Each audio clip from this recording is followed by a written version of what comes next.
that little church in the Cayman Islands and Yeah. did much of that at all. Were you ordained Southern Baptist, or what was your initial entry into SBC life? Yeah, no, I was ordained initially in a non-denominational Baptistic church. It was a church plant in Raleigh, North Carolina. And my introduction to Southern Baptist life was Capitol Hill Baptist Church. When we moved to D.C. in 2000, that's where we landed and became members and became, in that sense, Southern Baptist at that point.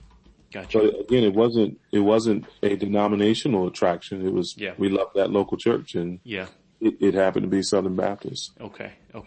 Were you wide eyes open at that point? Were you familiar with the history of the Southern Baptists, where it was progressing as a denomination?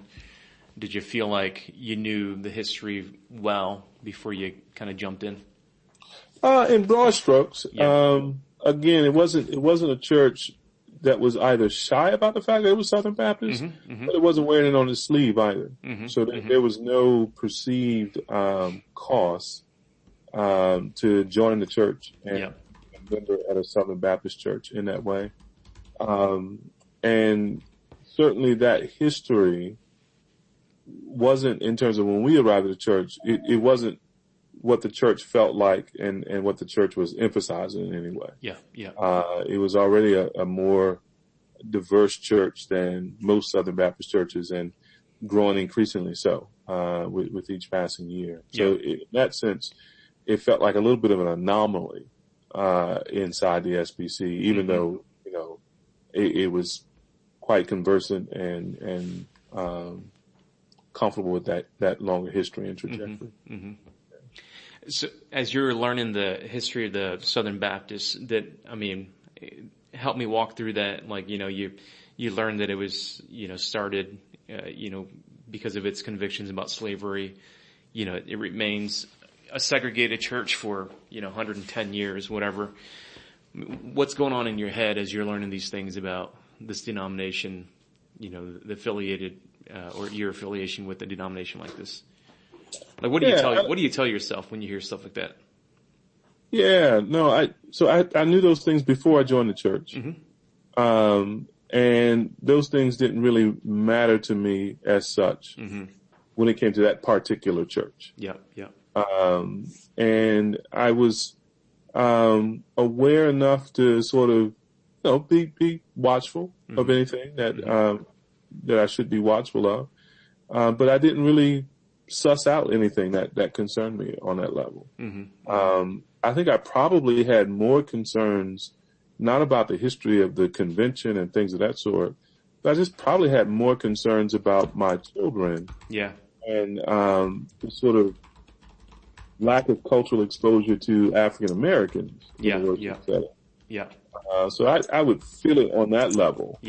But in terms of Chrissy and I mean, we were always in predominantly white spaces through education, through our, education and college and all that good stuff. So that wasn't, that didn't bother us a great deal. We knew how to sort of swim in those waters, so to speak.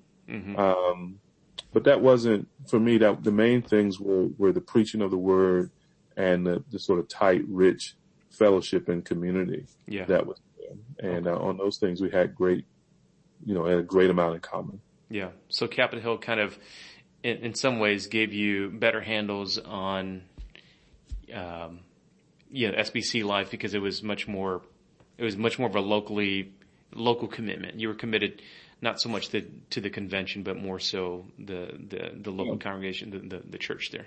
And of course, Capitol Hill itself is critical of the convention, right? So it's a kind of place that was in happy cooperation with the convention, but also constructively critical, whether that was in terms of some of the stuff that was happening in missiology with the IMB, or church reform and church planning with NAM, or whether that was being self-aware and critical about some of the history that you're pointing to. So we didn't feel like in the church we had folks that were sort of really romantic about the SBC in a way that made us have to sort of then point those things out. We felt like we had church leaders and a church family that was already self-aware about those things and openly and constructively critical. And so that just made it easy for us just to be members and go, yeah, I agree.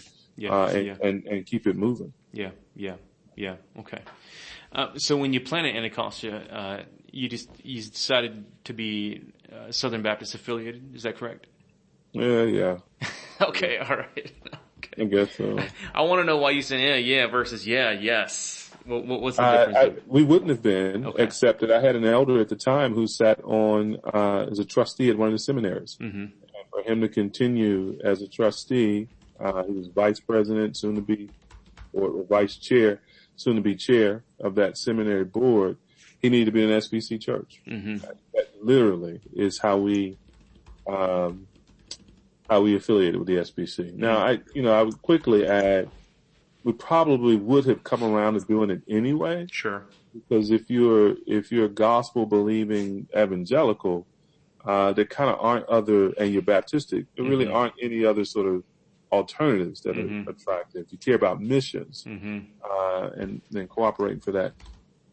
There are not other sort of alternatives around. So for the seminaries and for the missions work, we probably would have come around to join anyway. So initially, it was just that brother needed us to be SBC. Yeah. And we went, okay.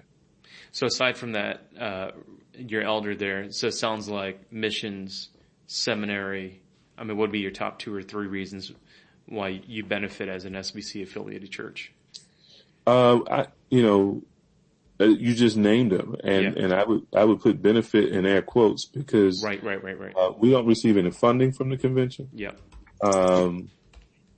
In my neighborhood, if people are Christians and know something about the denominational world that exists, to say you're SBC for a lot of people, you're sort of dead on arrival. So we don't make any advertisement of that. There's some history here where the SBC pulled out of supporting the DCBC, and probably rightly, but people have long memories. Yeah.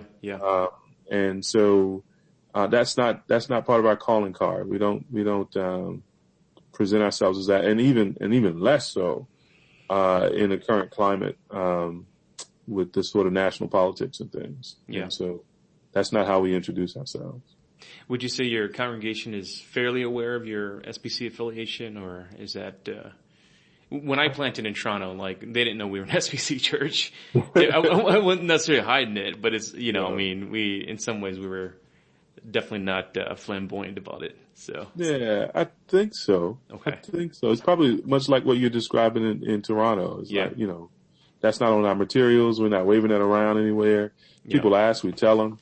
But yeah, it matters. It matters not. Yeah. for us. Okay. Yeah. So I'm trying to get a handle, brother, how do you describe the nervous tension that you have? Because that's what I'm sensing. Nervous tension? Yeah. Well, not nervous. Yeah. There's I don't sense from you an exuberance of pride. In the SBC? Of being SBC affiliated. Yeah. So. No, that's accurate, brother. Your sensor is working. And yet, I don't question your affiliation to the SBC.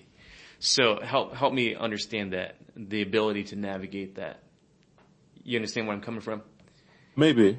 So versus the guy who's card carrying member of SBC, he's trying to recruit people into the affiliation. You're not that guy, but you're not gonna step out because Robert Jeffries is speaking on Fox News about Trump. So help me understand, how can you exist in that space? Yeah, maybe I don't really exist in that space. Okay. Right, because I have like zero interactions with the convention. Gotcha. Or around convention things. I don't attend their annual meetings. I don't sit on any committees. I'm a trustee on. I do like zero. Yeah. With the SBC as such. As I said, they haven't even supported us financially. And yet they sort of plaster our church on the website as if we were a NAM church or something, but